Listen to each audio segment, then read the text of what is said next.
It was April 20th, 2009, and the United Nations was opening its anti-racism conference in Geneva, Switzerland. It was designed as a forum to use the global reach of the UN's moral authority to end racism and discrimination, strengthening human rights everywhere. Racism is a denial of human rights, pure and simple. There comes a time in the affairs of humankind when we must stand firm on the fundamental principles that binds us. There comes a time to reaffirm our faith in fundamental human rights and dignity and worth of us all. It was only the second conference of its kind in the UN's 60-year history. And as the Secretary General concluded his opening remarks, the man that the United Nations had tapped to deliver the keynote address waited in the wings.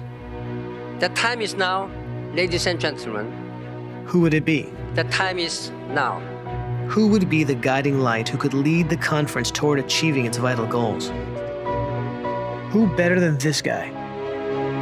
I will now kindly ask the Secretariat to escort His Excellency the President to the podium.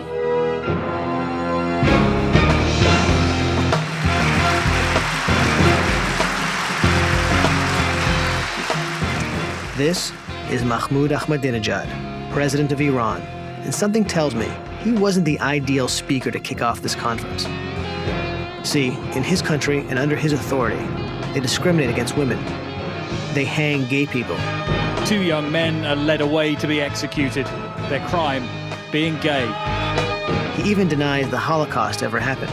Iran's president set off a storm of outrage today by calling the Holocaust a myth. And yet, here he was, the keynote speaker of the UN's premier human rights conference. My question is a question about judgment. Why would you allow a man, and frankly, his government, that have no values consistent with the Declaration of Human Rights to be a keynote speaker at this venerable conference?